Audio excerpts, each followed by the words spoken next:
So we are looking at David, the sculpture David by Donatello. The slide that you have in front of you, though, shows the various versions of David that you see in the timeline of art history. It's probably one of the more popular subjects in art history, especially during the Renaissance. But I've pointed down to the one by Donatello. Directly to that sculpture's left is the famous Michelangelo's uh, David, and to the right is Bernini. But unfortunately, we don't study those, so we're going to focus in on Donatello's David here. So we'll start off with context and I'm going to move on then to content. First of all, the patron of this piece is somewhat unknown, but we do know that ultimately it found its way to the courtyard of a prominent banking family during this time period in Florence called the Medicis.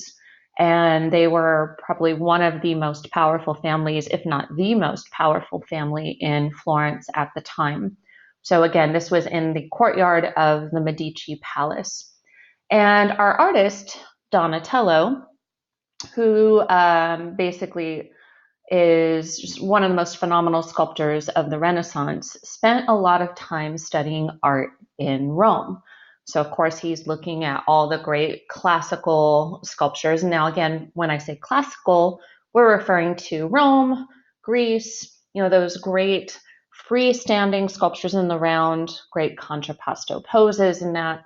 So that's where he's seeing this and getting influenced by that type of art, the Greek and Roman art that he's seeing in Rome. And again, in the Renaissance, our theme is humanism.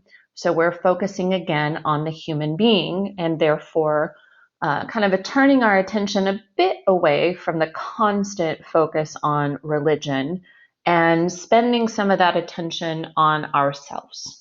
And so we kind of see a combination of both here, a focus on a religious story from the Old Testament, but then with a more humanistic approach. So this was done in Florence. And Florence, being a city-state, it was kind of the underdog city-state. It was at constant war with the other city-state, Milan. And so Milan was just constantly attacking Florence. So David, being an underdog himself, became a symbol of Florence. And Goliath, the giant whom David defeats, becomes a symbol for Milan and really all other city-states that are not Florence. So Florence really identifies with David being the one who is not expected to be victorious and having God help to defeat an enemy. So Florence believes they are that chosen city-state. And I'm going to get into the David and Goliath story in a bit. But that's really our backbone of context. We have the time period in Florence and it being kind of this constant warfare and relating to the David and Goliath story. We have Donatello studying in the classical kind of world of Rome, seeing all these Greek and Roman sculpture works.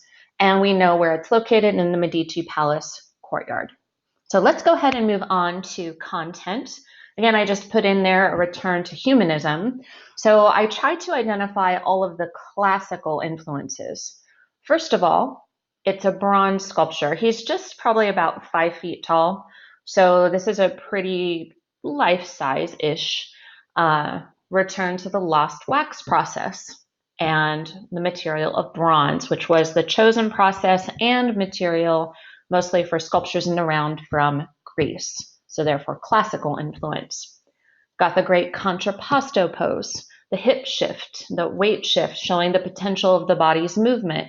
Again, Greek with Doryphorus and the Polykleitos' piece.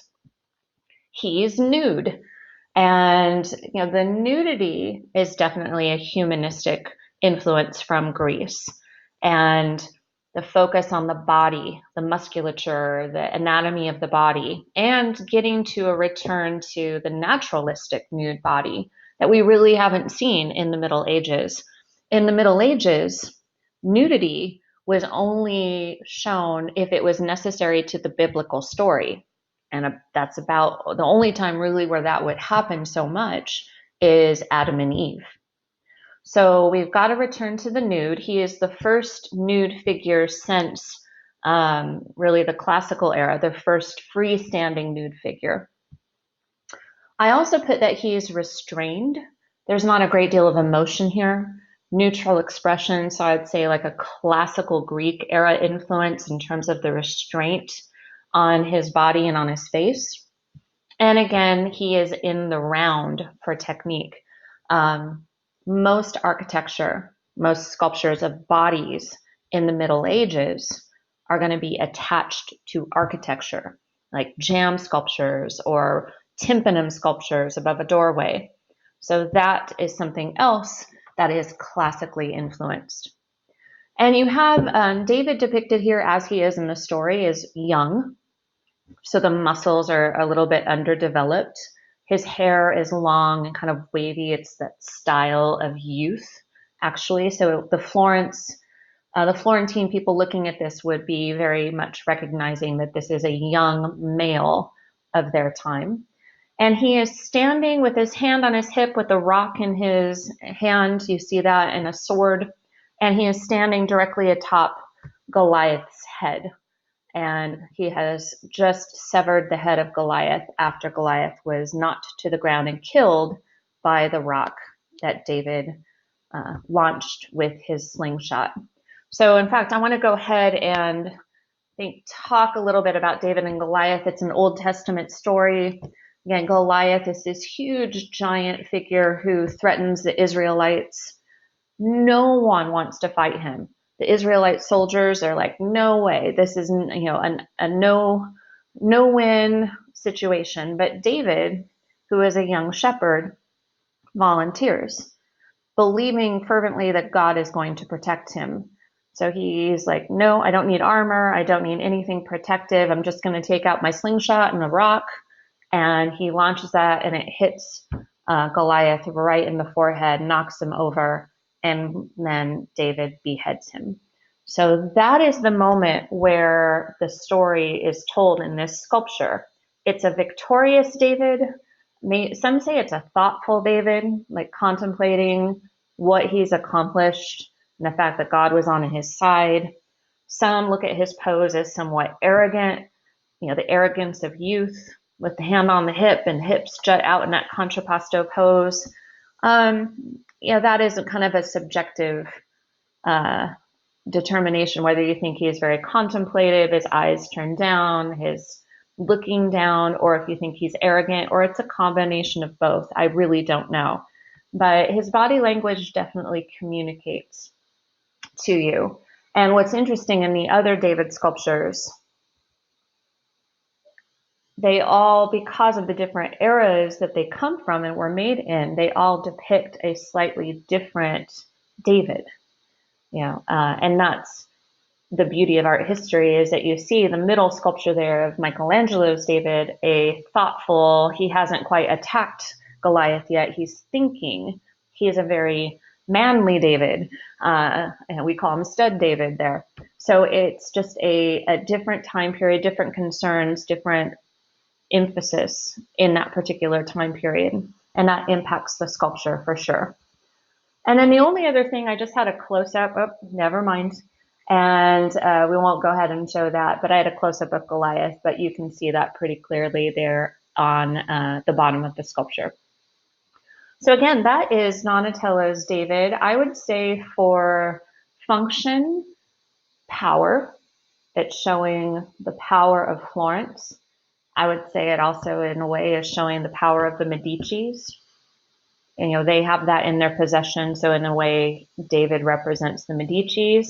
David becomes that symbol of Florence as well. It's a very common symbolic representation of Florence. And for formal quality, you definitely have to have form, a return to the classical form. And, the humanistic world of the Renaissance, it makes sense.